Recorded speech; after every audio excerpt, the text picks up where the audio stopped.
రోగములతో కృంగిపోయినా, రోగములతో కృంగిపోయినా, వైద్యుడవు నీవే యేసయ్యా, నన్ను స్వస్థపరచుము యేసయ్యా. రోగములతో కృంగిపోయినా, నా వైద్యుడవు నీవే యేసయ్యా, నన్ను స్వస్థపరచుము యేసయ్యా. కాదన్నాడు నీ అనాథను తండ్రి, కాదన్నాడు నీ అనాథను, కాదన్నాడు నీ అనాథను తండ్రి, కాదన్నాడు నీ అనాథను. నా కన్నీరు తుడుచువాడా, నేనున్నానని అన్నవాడా, నా కన్నీరు తుడుచువాడా, నేనున్నానని అన్నవాడా. అయ్యా కాదన్నాడు నీ అనాథను, అయ్యా కాదన్నాడు నీ అనాథను. అంతవరకు ఏమనుకుంటారంటే ప్రజలు దేవుని బిడ్డలు ఏమనుకుంటారంటే దేవుని సేవకులు చేయాలి సేవ అంటారు. కాదు, నువ్వు యేసుక్రీస్తు రక్తంలో కనబడిన నీవు కూడా దేవుని పరిచర్య చేయాలి, దేవుని కోసం బతకాలి. మరి అప్పుడే దేవుడు అందుకే నేను ఉంచాడు ఈ లోకంలో. అదే అసలు పాయింట్. లేకపోతే మన కళ్ళ ముందు ఎంతమంది మనకంటే శ్రేష్ఠులు గనులు సంపన్నులు వెళ్ళిపోట్ల. నువ్వు బ్రతికున్నావంటే దేవునికి ఒక ఉద్దేశం ఉంది, దేవునికి ఒక ఆశ కూడా ఉంది. అది ఉద్దేశమే కాదు, దేవునికి ఒక ఆశ కూడా ఉంది. ఈ బిడ్డ అయితే నా కోసం ఉంటుంది, నా కోసం ప్రకాశిస్తుంది, నాకు సాక్షిగా ఉంటుంది, నా రాజ్య విస్తరణ కొరకు పనిచేస్తుంది, నా కోసం పనిచేస్తుంది. ఆశతోనే ప్రభు నేను బ్రతికిస్తున్నా. కాబట్టి దేవుని యొక్క కోరికను కూడా నువ్వు మరి గమనించుకునేదానివిగా ఉండాలని, గమనించుకునేవాడుగా ఉండాలని నేను ఆశపడుతూ ఉన్నాను. కనుక ఇక్కడ మరి బలహీనమైన వాడితో ఎలాగ బలమైన కార్యాలు చేస్తానికి ఇక్కడ వాడుకుంటున్నాడు ప్రభు. సంసోన్ని ఎలా వాడుకున్నాడు, అలాగే వచ్చిన కర్రతోని మోషేని ఎలా వాడుకున్నాడు. అలాగే చూడండి, ఇక్కడ కూడా 1 సమూయేలు 17:40 చూస్తే దేవుని వాక్యం ఏమని సెలవిస్తూ ఉందంటే, చూడండి, తన కర్ర చేత పట్టుకొని ఏటి లోయలో నుండి 5 నున్నని రాళ్లను ఏరుకొని తన యొద్దనున్న చిక్కములో ఉంచుకొని వడిసెల చేత పట్టుకొని ఆ ఫిలిష్తీని చెరువుకు పోయెను. ఇక్కడ కూడా మనకు అంతకు తెలిసిన విషయమే. దావీదు గారు ఏం చేశాడు, ఏంటి ఇక్కడ పట్టుకుని ఎలాగ ఇంత 6 ముళ్ళ జానుడైనటువంటి ఈ గొల్యాతుని ఎదుర్కోవడానికి, ఈ ఫిలిష్తీల యొక్క అధిపతిని ఎదుర్కోవడానికి ఎంత బలముతో వెళ్తా ఉన్నాడో చూడండి. ఏమంటున్నాడో చూడండి ఇక్కడ 36వ వచనంలో, జీవముగల దేవుని సైన్యములను తిరస్కరించిన ఈ సున్నతి లేని ఫిలిష్తీయుడు వాటిలో ఒకదాని వలెగునని, సింహం యొక్క బలం నుండి, ఎలుగుబంటి యొక్క బలం నుండి నన్ను రక్షించిన యెహోవా ఈ ఫిలిష్తీని చేతిలో నుండి కూడాను నన్ను విడిపించనని చెప్పాను. ప్రేమేంటంటే వారు ఇక్కడ కూడా ఏం చేశాడంటే, ఈ యొక్క దావీదు గారు బయలుదేరి వెళ్తూ 17:37 కూడా అలాగే మాట్లాడాడు కదా, సింహం చేతిలో నుంచి, వెలుగుబంటి చేతిలో నుంచి విడిపించడానికి సమర్థుడు, ఈ విడిపించిన దేవుడు, ఈ ఫిలిష్తీయుడు, సున్నతి లేని ఫిలిష్తీయుడు ఇతను ఎంతటి వాడు అని చెప్పేసేసి మరి యుద్ధానికి బయలుదేరాడు. బయలుదేరినప్పుడు చూడండి, పట్టుకొని డాలు మోయేవాడు తనకు ముందు నడవగా 41 ఫిలిష్తీయుడు బయలుదేరి దావీదు దగ్గరకు వచ్చి చుట్టూ పారచూసి దావీదును కనుగొని అతడు బాలుడై ఎర్రని వాడై రూపస్సేంట చూచి అతను తృణీకరించింది. ఏంటి వీడా, ఏంటి వీడు, నేనేమన్నా కుక్కను అనుకుంటున్నావా, ఏంటి నా మీదకి వస్తున్నావు అంటాడు ఒకసారి. ఏంటి అంటే అవును, వాళ్ళంతా మనకు తక్కువగా కనపడతారు. ఎందుకు? గొప్ప జీవముగల దేవుని నామము పేరట అంటున్నాడు. చూడండి, జీవముగల దేవుని సైన్యములను తిరస్కరించిన, అంటే జీవముగల దేవుని నామం పేరట, జీవముగల దేవుని యొక్క బిడ్డలం, జీవముగల దేవుని యొక్క సేవకులం, జీవముగల దేవుని యొక్క సైనికులం. మరి అటువంటి మనకి ఈ ఫిలిష్తీయుడు ఎంత అన్నట్టుగా మరి మాట్లాడుతూ ఉన్నాడు. నేనేమన్నా కుక్కనా అని కూడా అంటున్నాడు. అక్కడ నువ్వు తిరస్కరించిన ఇశ్రాయేలు సైన్యముల యెహోవా పేరిట నేను నీ మీదకి వచ్చుతున్నాను, ఈ దినమున ఇలాగ చేస్తాను, అలా చేస్తాను అని చెప్పేసి చూడండి, 5 నున్నని రాళ్ళు, అంటే మనం శత్రువుని ఎదిరించాలి అంటే, దుష్టుడిని మనం ఎదిరించాలి అంటే, దుష్టుని అగ్ని బాణంలో నుంచి మనం తప్పింపబడాలి అంటే కూడా మనము 5 ఏమంటే అసలు ఈ ఎర్రగా ఉన్నాడు, నున్నగా ఉన్నాడు, చక్కగా ఉన్నాడని ఫిలిష్తీయుడు చెప్తున్నాడు అంటే ఇవన్నీ కూడా ఏం పెట్టుకోవాలి, యుద్ధానికి వెళ్తా. అంతకుముందు తండ్రి ఈ సౌలు రాజు గారు ఇవన్నీ పెడితే నాకు అలవాటు లేదు, నాకేం వద్దు, ఇవన్నీ తీసేసేయండి అని మామూలుగా వెళ్ళటానికి ఇష్టపడ్డాడు అనమాట. అంటే ఏంటి, ఇవన్నీ తొలగించి పిమ్మట సౌలు తన యుద్ధ వస్త్రములను 38 దావీదునికి ధరింపజేసి రాగి శిరస్త్రాణం ఒకటి అతనికి కట్టి యుద్ధ కవచము తొడిగించెను. ఈ సామాగ్రి దావీదునికి వాడుకలేదు కనుక తాను తొడిగిన వాటిపైన కత్తి కట్టుకొని వెళ్ళల కలిగినదిని లేనిది చూసుకున్న తర్వాత దావీదు, ఇవి నాకు వాడుక లేదు, వీటితో నేను వెళ్ళలేనని సౌలుతో చెప్పి వాటిని తీసివేసి తన కర్ర చేత పట్టుకొని ఏటి లోయలో నుండి 5 నున్నని రాళ్లను ఏరుకొని తన యొద్దనున్న చిక్కములో ఉంచుకొని వడిసెల చేత పట్టుకొని ఆ ఫిలిష్తీయుని చేరువకు పోయెను. అంటే అది చూసి అతను అన్నాడు, ఆ చుట్టూ పార చూసి దావీదును కనుగొని అతడు బాలుడే ఎర్రని వాడు, అంటే ఇవన్నీ ఏం లేకుండా మామూలుగా వెళ్ళాడు కదా, బాలుడుగాను ఎర్రని వాడుగాను చక్కని వాడుగాను కనపడు. అంటే దేవుని దృష్టిలో మనం అంతా ప్రశస్తమైన వరంగా ఉండాలి. ఉండి ఇవన్నీ లోక సంబంధమైనవి ఏమి లేకపోయినా శత్రువుని ఎదిరించడానికి, దుష్టుడిని ఎదిరించడానికి, వాడి అగ్ని బాణముల నుండి మనం తప్పించబడటానికి మనం దేవుని వాక్యములో నుండి చూడండి. ఎఫెసీలకు రాసిన పత్రిక 6వ అధ్యాయంలో చూస్తే, ఎఫెసీలు 6:11 చూస్తే దేవుని వాక్యం ఏమని సెలవిస్తూ ఉందంటే, ఎఫెసీలకు రాసిన పత్రిక 6వ అధ్యాయము 11వ వచనంలో చూస్తే చూడండి, మీరు అపవాది తంత్రములను ఎదిరించుటకు శక్తిమంతులగినట్లు దేవుడిచ్చి సర్వాంగ కవచం ధరించుకునండి. ఏలైనగా మనం పోరాడిన శరీరాలతో కాదు కానీ ప్రధానులతోనూ అధికారులతోనూ ప్రస్తుత అంధకార సంబంధులకు లోకనాథులతోనూ ఆకాశ మండలమున దురాత్మల సమూహంతోనూ పోరాడుచును. అందుచేత మీరు ఆపద్దినమందు వారిని ఎదిరించుటకును సమస్తము నెరవేర్చను వారిని నిలువబడినట్లు శక్తివంతులగినట్లు దేవుడిచ్చే సర్వాంగ కవచం. అవన్నీ కాదు దేవుడిచ్చే సర్వాంగ కవచం. ఏమంటాడు, ఏలాగ నడుమునకు సత్యమును దట్టి నీతి అని మైమరువు, పాదములకు సమాధాన సువార్త సిద్ధ మనసు జోడు నిలువబడి, ఇవన్నీ విశ్వాసమనుడాలు, దానితో మీరు దుష్టుని అగ్నిబాణములన్నిటిని అర్పశక్తి మరియు రక్షణైన శిరస్త్రాణము, దేవుని వాక్యమైన ఆత్మ ఖడ్గము, ఇవన్నీ మనం కలిగి ఉండాలి. ఆత్మ ఖడ్గము, వాక్యము, ప్రార్థన, రక్షణ, శిరస్త్రాణము, ఇవన్నీ మనం కలిగి ఉన్నప్పుడు మనం పోరాడేది శరీరం తగిన అంధకార సంబంధమైన లోతనాలతో పోరాడినప్పుడు మనకు విజయం కలుగుతుంది. అలాగ చేసినప్పుడు ఇవన్నీ 5 నున్నని రాళ్ళు అవన్నమాట, ఇవన్నీ ఏరుకుని వడిసెల్లో పెట్టి ఒక్క దెబ్బ కొట్టేటప్పటికి అన్నీ వేసుకున్న వాడికి నుదుటికి ఇక్కడ ఖాళీ ఉండి ఇక్కడ తగిలింది, పడిపోయాడు. వెళ్ళిపోయి వాడి కత్తినే తీసుకొని వాడి మీద నిలబడి తల కొట్టి తీసుకొచ్చి మరి ఇచ్చినట్టుగా మనకి దేవుని వాక్యం సెలవిస్తాం. ప్రేమటువంటి వాళ్ళారా, అలాగ మనం సామాన్యమైనటువంటి 5 నున్నని రాళ్లే, 5 మన ఆత్మీయమైనటువంటి మెట్లు మనం కలిగి ఉండాలి. శత్రువుని ఓడించాలి అంటే, శత్రువుపై జయం పొందుకోవాలి అంటే మనం ఈ విధమైనటువంటి ప్రార్థన, వాక్యము, పరిశుద్ధత, మరి దేవుని విశ్వాసమనుడాలు, రక్షణ నిరీక్షణ శిరస్త్రాణాలుగా మనం కలిగి ఉన్నప్పుడు దేవుని యొక్క అగ్ని బాణాలు ఎటువంటి పరిస్థితులు యుద్ధాలు మన మీదకి వచ్చినప్పటికీ వాటన్నిటిలో జయమును మనకే దేవుడు మరి ఇచ్చేవాడుగా ఉన్నాడు. కనుక అప్పుడు ఏమిటంటే వాళ్ళ మరి ఇక దావీదు కూడా మరి ఇక చిన్న 5 నున్నని రాళ్లతో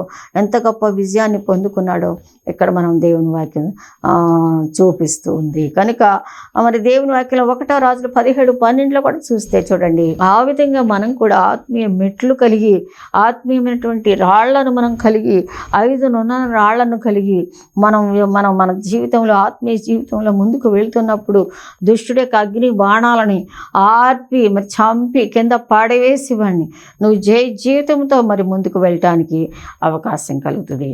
కనుక అదేవిధంగా ఇక్కడ 1వ రాజులు 17వ అధ్యాయంలో కూడా చూస్తే దేవుని వాక్యం చూడండి, 1వ రాజుల గ్రంథము 17వ అధ్యాయము 12వ వచనంలో చూస్తే చూడండి, నాకొక రొట్టె ముక్కను నీ చేతితో తీసుకొని రమ్మని చెప్పాను.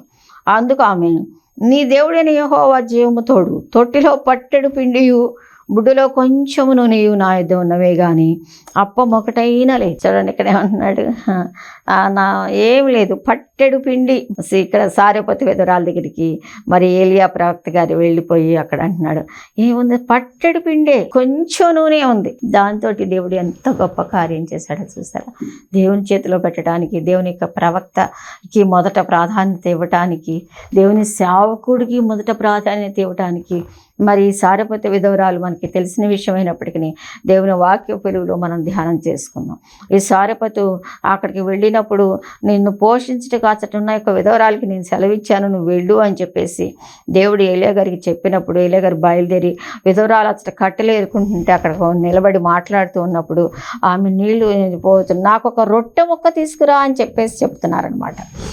చెప్పినప్పుడు అయ్యో అసలు ఏమి లేదయ్యా, అందుకే ఆమె యెహోవా జీవముతోడు తొట్టెలో పట్టెడు పిండియు బుడ్డులో కొంచెం నూనె ఉన్నాయి. పట్టెడు అంటే గుప్పెడు ఉందేమో పిండి.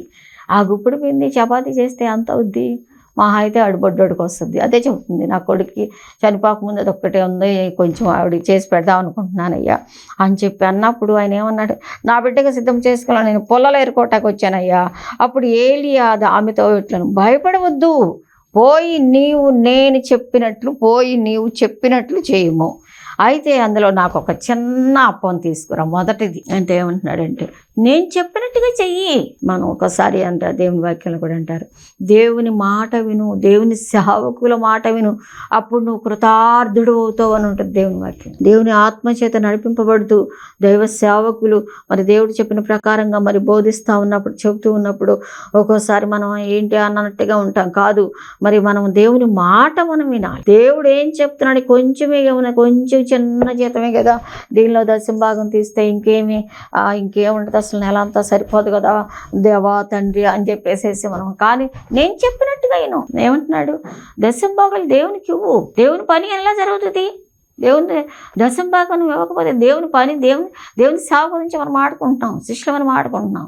మనం దేవుని దశమ భాగంలో దేవుని పరిచర్య ఎలా జరుగుతుంది, దేవుని సేవకులు ఎలాగా, మరి దేవుని సేవ ఎలాగా నువ్వు బతుకుతావు, మరి ఇతరుల రక్షణలాగా ఆలోచించాలి. నేను చెప్పినట్టుగా చెయ్యి. దశమ భాగంలో దేవుని సొమ్ము అని ఉంది దేవుని వాక్యం. మరి దేవునికి ఇచ్చినప్పుడు నువ్వు ఇచ్చి శోధించు, పట్టజాలను విస్తారమైన దీవులను కుమ్మరిస్తాను అన్నాడు కదా దేవుడు. మనం అనుకుంటాం, అమ్మ లెక్కలు వేసుకుంటాం, ఏంటది, ఇది పాలేది, కొయ్యేది, అమ్మ దశమ భాగం ఇంత తీసేస్తే 10,000 వస్తుంది అనుకోమో, 1,000 రూపాయలు దేవుడికి ఇచ్చేస్తే మరి ఇంకా 9,000తో అంత అవ్వదు కదా అనుకుంటాం. కానీ దేవుడు 1,000 రూపాయలు ఇచ్చి చూడు, నీకు దేవుడు చివరికి నీ అవసరాన్ని తీరుస్తాడు. అలాగే ఈవిడ అదే చేసిందనమాట. చాలాసార్లు మనం లెక్కలు వేసుకుంటాం, కానీ దేవుని లెక్క వేరుగా ఉంటుంది. ఇక్కడ దేవుని సేవకుల లెక్క కూడా వేరుగా ఉంటుంది. దేవుడు డైరెక్ట్గా దిగేసి వచ్చేసి మనకు చెప్పడు కదా, కొన్నిసార్లు ఆత్మ ద్వారా బోధిస్తాడు. ఓకే, మనకి టీచ్ చేయడానికి దేవుని సేవకులను ఇచ్చాడు కదా, దేవుని సేవకుల మాట వినాలి. దేవుడు సేవకులు వాళ్ళ ప్రతినిధులు, ఆ దేవుడు చెప్పిన పెట్టుకున్న ప్రతినిధులు ఈ లోకంలో ఆయనకి వాళ్ళు చెప్తున్నారు, మనం వినాలి. ఈయన ఎప్పుడు ఇదే చెప్తాడులే, ఈయనది గివింగ్ గురించే చెప్తాడులే, వ్యసన పడకూడదు. దేవుడు చెప్పమంటేనే చెప్తాడు. దేవుడు చెప్పమనందే చెప్పాలంటే మాకు చాలా భయం కూడా, సిగ్గు కూడా. దేవుడు చెప్పొద్దన్న మాకెందుకు వచ్చింది, దేవుడు చెప్పితేనే. దేవుడు చెప్పింది చెప్పకపోతే మాకు ఇక్కడ లోపల ఉంటుంది, మళ్ళీ దేవుడు మాకు పనిష్మెంట్ ఇస్తాడు. నేనేం చెప్పాను, నువ్వేం చెప్పావు. కాబట్టి ప్రియమైనటువంటి వాళ్ళారా, ఇక్కడ దేవుని సేవకుడు నువ్వు నేను చెప్పినట్టుగా చేయముందు నువ్వు వెళ్ళి, మరి నిజమే అది కరెక్టే, కానీ నేను చెప్పినట్టుగా చెయ్యి, నీకెందుకు, నువ్వు అద్భుతం చూస్తావు. కొంచెమే వెళ్ళిపోయి చక్కగా ఏం చేసింది చూడు. అప్పుడు తరువాత అప్పము మొదట చేసిన ఆయనకు తీసుకొని రమ్ము, తర్వాత నీకును నీ బిడ్డకును అప్పము చేసుకొని భూమి మీద యెహోవా వర్షము కురిపించు వరకు. చూడండి ఎలాంటి వాగ్దానం. భూమి మీద యెహోవా వర్షము కురిపించు వరకు ఆ తొట్టిలో ఉన్న పిండి తక్కువ కాదు, బుడ్డులో నూనె అయిపోదని ఇశ్రాయేలు దేవుడని యెహోవా సెలవిచ్చి ఉన్నాడు.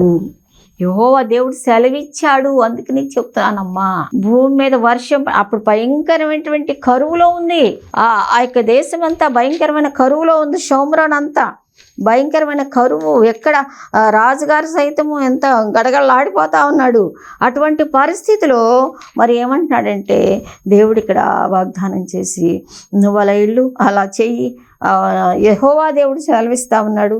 కాబట్టి నువ్వు 14 వచ్చిన చూడండి ప్రియమైనటువంటి వాళ్ళారా, 17-14 చూస్తే 14వ వచనంలో చూస్తే భూమి మీద యెహోవా వర్షం కురిపించే వరకు ఆ తొట్టులో ఉన్న పిండి తక్కువ కాదు, బుడ్లో నూనె అయిపోదని ఇశ్రాయేలు దేవుడని యెహోవా సెలవిచ్చి ఉన్నాడని.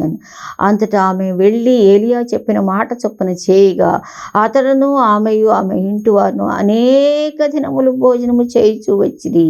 ఏమిటంటే వాళ్ళారా, దేవుడు ఎప్పుడైతే మరి అనేక దినాలు మరి అప్పుడు ఆ దినాల్లో ఎంతో ఘోరమైనటువంటి క్షామం 18 ఈ వచనం మీకు చూపించాలి. 18:1 చూడండి, నేను భూమి మీద వర్షము కురిపింపబోచున్నాను, నీవు వెళ్ళి ఆహాబును దర్శించమని చెప్పగా ఆహాబు దర్శించగా ఏలియా వెళ్ళిపోయాను.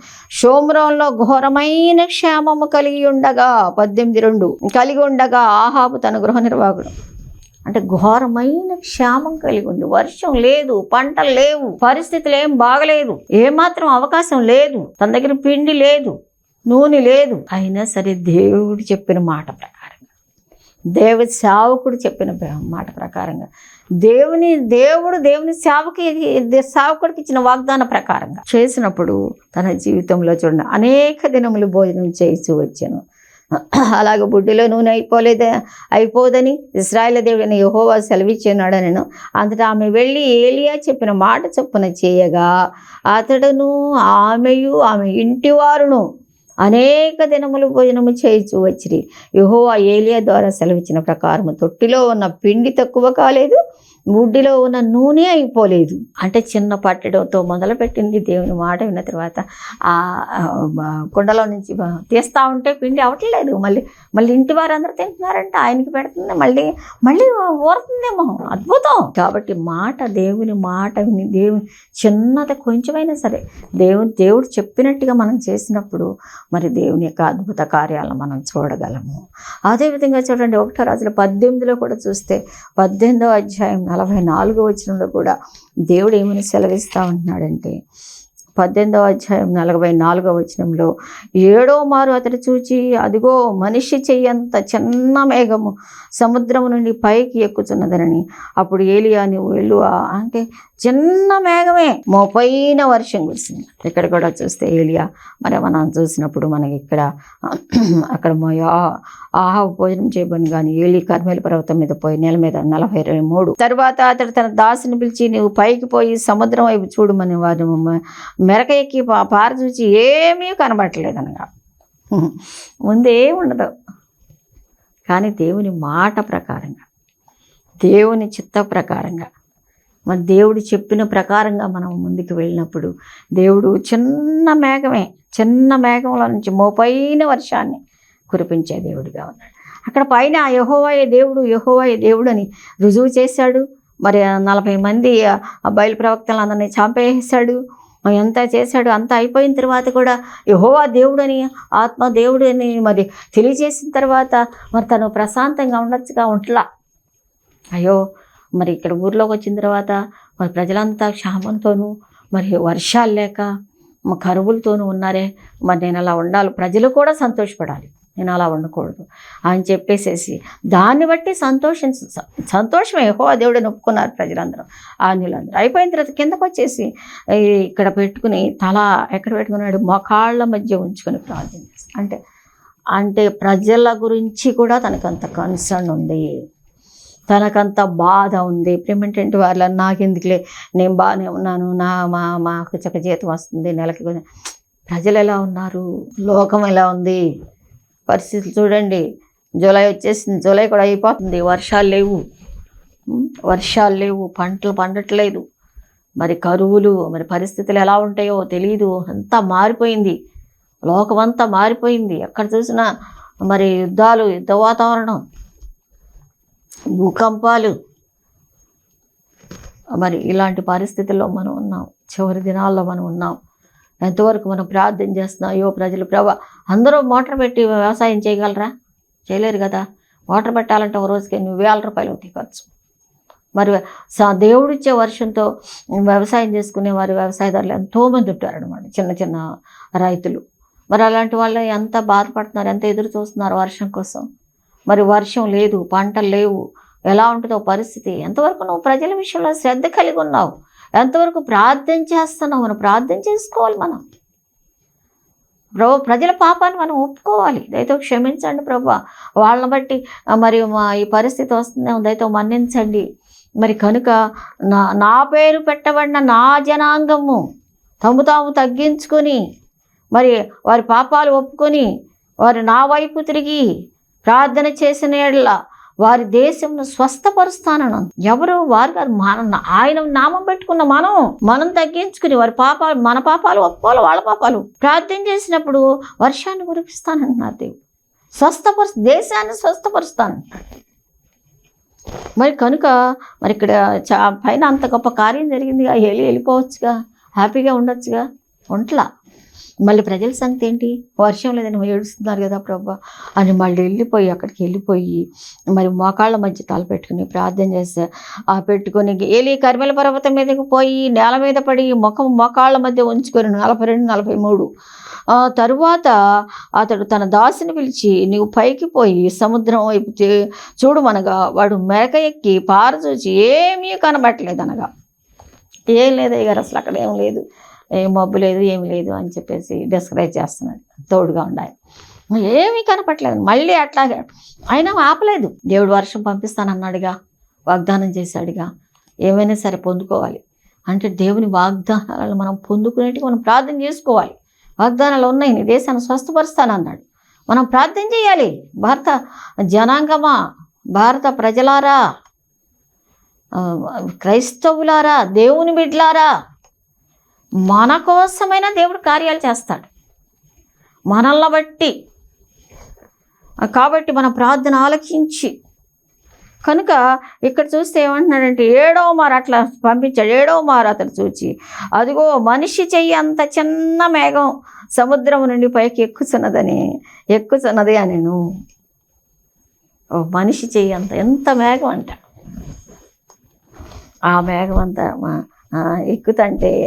ఎక్కుతుందని చెప్పాయంట. అప్పుడు అన్నీ ఏమన్నాడు అని చెప్పగా, నీవు ఆహాబు దగ్గరికి పోయిను, అయితే ఇంక పర్లా, వర్షం నిన్ను ఆపకుండానట్లు నీ రథం సిద్ధపరచుకొని వెళ్ళిపో అని చెప్పేసేసి, అప్పుడు వెంటనే అంతలో ఆకాశం మేఘములతోనూ గాలివానతోనూ కారు మోము కనెను, మోపైన వాన కురిసెను. ఏమిటంటే వాళ్ళ చిన్న మేఘమే, చిన్న ముందు కొద్దిగానే ఉన్నట్టుగా ఉంటుంది. ఎప్పుడైతే మనం పట్టు విడవకుండా ప్రభు యొక్క వాగ్దానాలని పట్టుకొని ప్రార్థన చేస్తామో, ప్రజల గురించి మరి బాధ్యతగా ఏలియా వలె మనం కూడా ఆ దినాల్లో ఏలియా పితరులు మరి చేశారు, మనకు మాదిరిగా ఉంచిపోయారు. ఈ దినాల్లో మనం చేయాలి, మన ప్రజల కోసం, వారి రక్షణ కోసం, మరి ప్రజల యొక్క మరి కరువులు రాకుండా, ఈ వర్షాలు, ఈ పంటలు పండేలాగా దేవుని దయను మనం కోరుకోవాలి, ప్రార్థన చేయాలి, తృప్తి పడిపోకూడదు.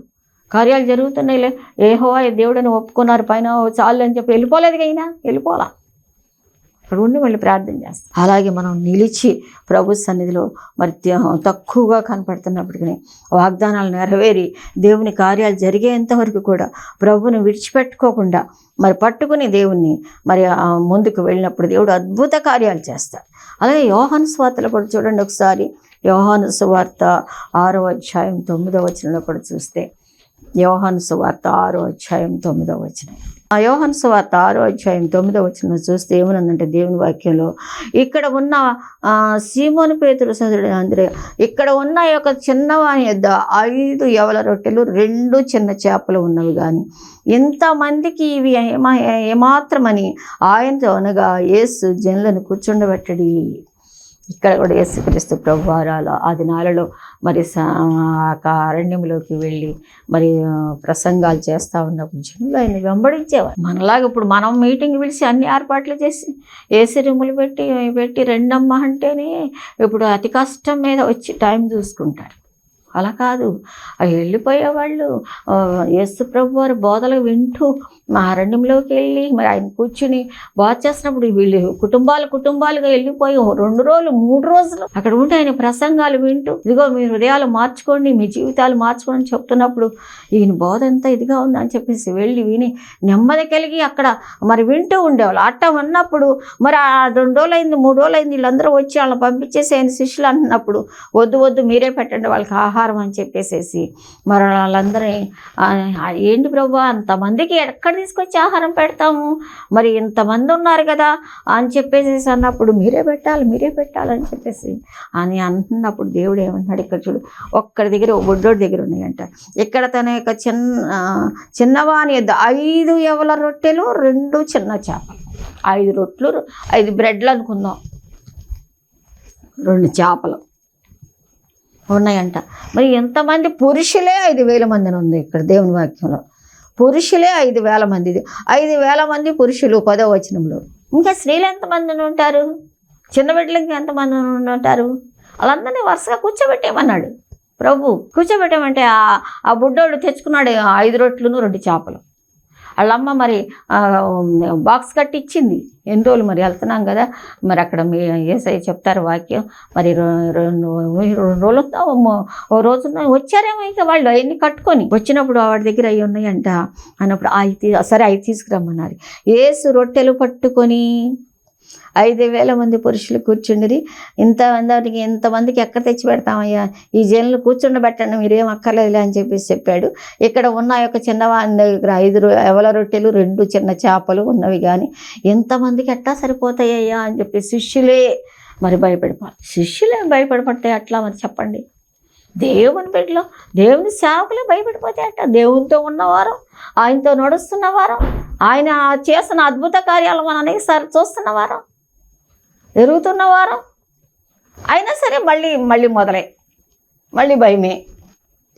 అనుదినము దేవుడు అద్భుత కార్యాలు చేస్తూనే ఉంటాడు, నడిపిస్తూనే ఉంటాడు. గతంలో ఎన్నో అద్భుత కార్యాలు చేస్తాడు. గతంలో ఉన్న దేవుడు ఈ దినం లేడా? నిన్న నేడు ఒక్కటే రీతిగా అన్నాడు కదా, ఆయన చేస్తాను. మళ్ళీ భయమే, మళ్ళీ ఆత్మీయ జీవితంలో భయమే, శారీరక జీవితంలో భయమే, శ్రమ వస్తే భయమే, కష్టం వస్తే భయమే. దేవుడు ఉన్నాడు, నడిపించాడు కదా, ఆయన చనిపోలేదు కదా, ఆయన సజీవుడు కదా. శిష్యులు భయం మళ్ళాగా. అయితే అన్నాడు వద్దు మీరు కూర్చోబెట్టేసేయండి అన్నప్పుడు 5 రొట్టెలు 2 చిన్న చేపలు పట్టుకుని ఆయన కృతజ్ఞతాస్తులు చేయండి. బహుశా ఆ చిన్నోడు కూడా చిన్నడిగా నేను మా అమ్మ పంపించింది, మా అమ్మ నాకు కట్టించింది ఇక్కడ కూర్చొని తినమని అని అనలేదాడు. మనకున్న చిన్న టాలెంట్, చిన్న పని, దేవుడు మనకిచ్చిన చిన్న డబ్బు, కొద్ది టాలెంట్ దేవుని చేతిలో పెట్టాలి. ఆడేమి అభ్యంతరం పెట్టినట్లేడు, చక్కగా ఇచ్చేశాడు శిష్యుడికి అడగంగా. దేవుని చేతిలో పెట్టేశాడు.